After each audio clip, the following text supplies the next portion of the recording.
श्री राम जय राम जय जय राम। श्री बोलिए सियावर रामचंद्र महाराज की जय। माताएं देखती की देखती रह गई और राम जी तो खेलने के लिए निकल पड़े अपने मित्रों के साथ। भाइयों को संग लिया, मित्रों के साथ बाहर गली में आ गए। अवध की गलियों में राम जी घूम रहे हैं, साथ में छोटे भाई भरत लक्ष्मण शत्रुघ्न जी और साथ में बहुत सारे बालक वृंद हैं। नवीन मेघों के समान श्याम सुंदर छवि की शोभा का क्या वर्णन किया जाए।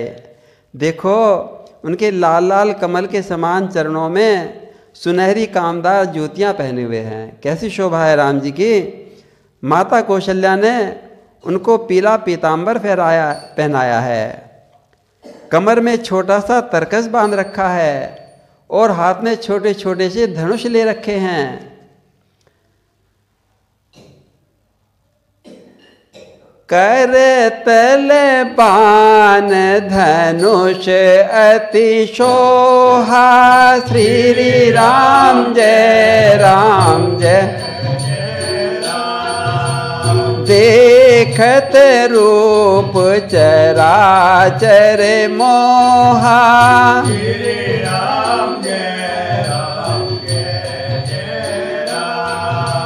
जिन बीथिन बिहरी सब भाई।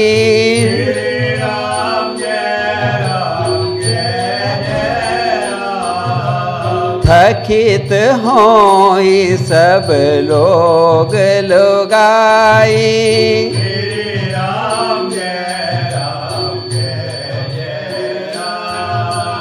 कथा सुनाते सुनाते भोलेनाथ उमा जी को कहने लगे कि उमा जी देखो राम जी कैसे सुंदर लग रहे हैं। सारे कौशलपुरवासी राम जी का दर्शन कर रहे हैं। कौशलपुरवासी नर नारी वृद्ध अरुबाल। प्राणहु ते प्रिय लागत सब कहूँ राम कृपाल। सियावर राम ए शरणम। बाल मंडली के मध्य प्रभु की छवि को देखकर सारे नगर नारी अपने नेत्रों का फल पा रहे हैं और अपने हृदय मंदिर में भी ये दशरथ नंदन चारों राजकुमार बच जाएं, बस सबकी यही कामना रहती है। और अब तो उमा, हे उमा जी, अब तो गली को भी पार कर लिया भगवान ने की टोली ने और बाजार में आ गए। फिर वह राम टोली नगर के बाहर सरजू तट पर आ गई। इनके पीछे पीछे इनका दर्शन करते हुए नगर के नारी और नर और अपार भीड़ चली आ रही है, खींची चली आ रही है। इन बालकों पर प्राण बलिहार कर रहे हैं, अपने नेत्रों को सुफल कर रहे हैं और आपस में बात कर रहे हैं कि भाई इन बालकों को प्यार करना ही जीवन जीने का सच्चा लाभ है। इनसे प्रेम किए बिना तो जीवन पशुओं के समान बेकार हो जाएगा। इनके प्यार के बिना तो योग साधना समाधि सब बेकार हैं।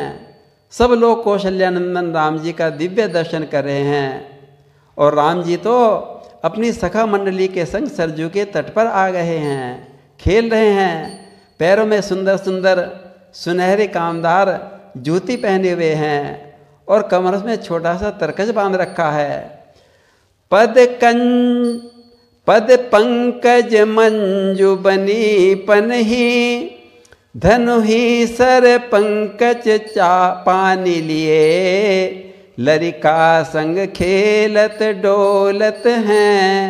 सरजू तट चौहट हाट हिए। तुलसी अस बालक सो नहीं ने हैं।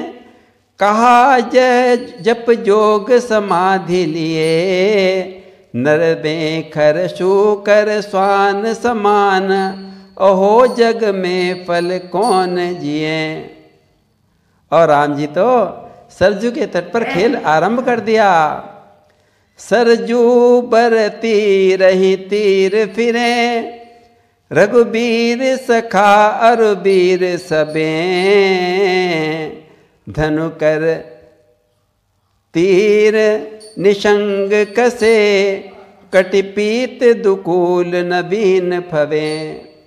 सरजू के नदी के सुंदर तट पर लंबा चौड़ा मैदान है। आज घोड़ों पर बैठकर चौगान खेलने का निर्णय हुआ। सबने निर्णय किया कि आज तो घोड़ों पर बैठ के हम चौगान खेलेंगे। दो टोली बन गई, एक तरफ राम जी और दूसरी तरफ भरत जी हो गए। राम जी ने लक्ष्मण और अन्य साथियों को गिनकर बांट लिया और दूसरी टोली में भरत जी ने शत्रुघ्न जी और अन्य बालकों को लेकर अपनी टीम बना ली। दो टीम बन गई। चौसान खिलाने वाले अधिकारियों ने सधे हुए घोड़ों और बढ़िया गेंद बल्ले लाकर उनको दे दिए। चारों भाई अपने अपने घोड़ों पर पेटा कसकर सवार हो गए, हाथ में बल्ला थामे खेल के लिए तैयार हो गए। अनंत ब्रह्मांडों को बनाने और बिगाड़ने वाले, खेल खेलने वाले परमात्मा का आज अवध में चौगान का खेल चल रहा है। पृथ्वी पर अवधवासी और आकाश में देवता इस खेल को देखने के लिए उत्सुक हैं। भीड़ इकट्ठी हो गई, आकाश में विमानों की भीड़ लग गई।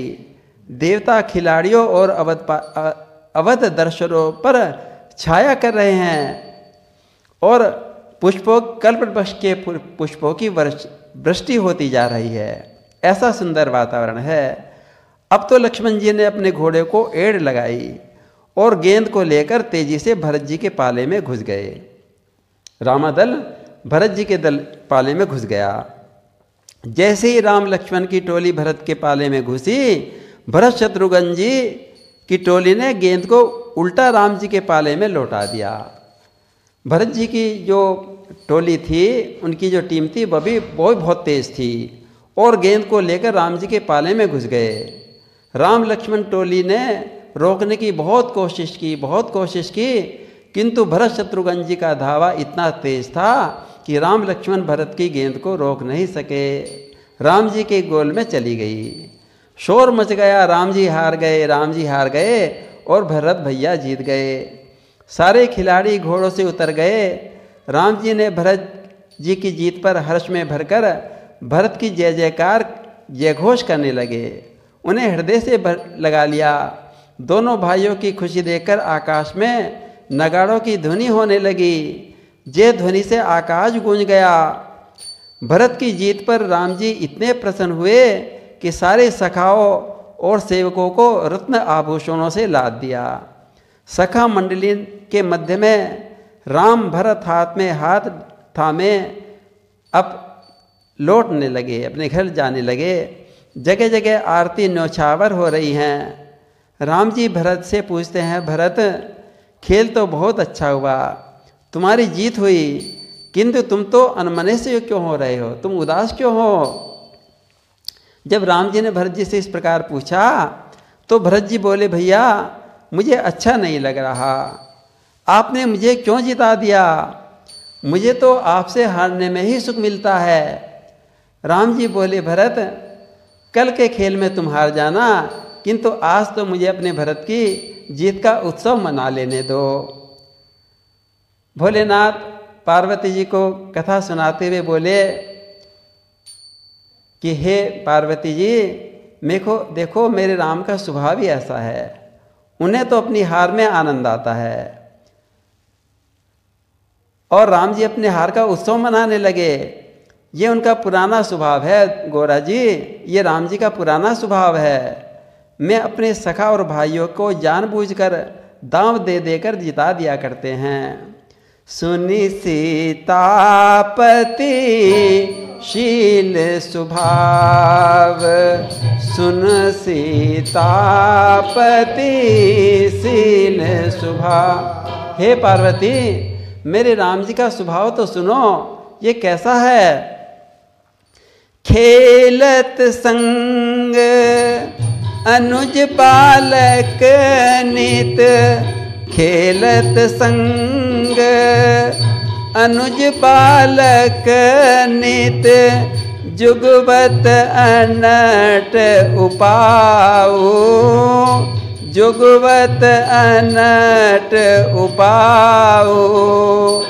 जीत हार चुचकार दुलारत, जीत हार चुचकार जिरावत। देत दिखावत दाऊं, सुनि सीतापति शील सुभाऊ। सुन सीतापति शील सुभाव। और शंकर जी राम जी की कथा सुनाते सुनाते उनके नेत्र तो सजल हो गए। हे पार्वती, मैं अपने राम जी का स्वभाव कैसे बताऊं, कैसे वर्णन करूं। और इस प्रकार एक बार शंकर जी कथा सुनाते समाधिस्थ हो गए और गौरा जी उनका मुखारविंद देखती रह गई। बोलिए सियावर रामचंद्र महाराज की जय।